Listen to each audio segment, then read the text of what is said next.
তো হজের মৌসুমে আমরা অনেকে স্বপ্নে দেখি, হজ করতে দেখি কাবা শরীফ, হাজরে আসওয়াদ, মাকামে মাহমুদ, মাকাম ইব্রাহিম ইত্যাদি আমরা স্বপ্নে দেখি। তো এইগুলো স্বপ্নে দেখলে এগুলো তাবির কি এ সম্পর্কে আপনাদের নিকট আলোচনা করব। যদি স্বপ্নে দেখে যে হজ বা উমরা আদায় করছে, তবে সে দীর্ঘজীবী হবে এবং তার কাজগুলো, নেক কাজগুলো সফল হবে।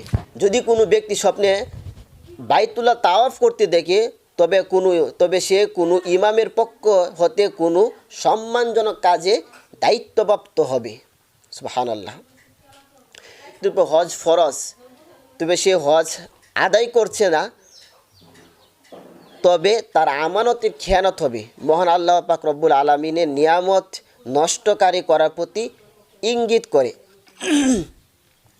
যদি কোনো ব্যক্তি নিজেকে আরাফার দিনে মাঠে উপস্থিত দেখে, তবে সে ওদের সাথে সদ্ব্যবহার করবে। যদি কোনো ব্যক্তি স্বপ্নে দেখে যে কাবা শরীফে নামাজ পড়ছে, তবে কোনো শরীফ শাসক হতে ক্ষমা লাভ করবে, খায়ের বরকত এবং নিরাপত্তা হাসিল করবে। যদি কোনো ব্যক্তি কাবা শরীফ হতে কোনো কিছু লইতে দেখে, তবে সে খলিফার পক্ষ হতে দুঃখের কষ্টের সম্মুখীন হবে। কাবা শরীফ স্বপ্নে দেখা খলিফা, আমির, উজিরের অর্থে ব্যবহৃত হয়। যদি কোনো ব্যক্তি স্বপ্নে দেখে কাবাই যেন তার ঘর, অর্থাৎ কোনো ব্যক্তি স্বপ্নে দেখলো কাবাটা তার ঘর, তবে সে সর্বদাই উচ্চ মর্যাদা, রাজত্ব ও খেদমতের অধিকারী হবে। মানুষের মধ্যে তার সুনাম ছড়িয়ে পড়বে।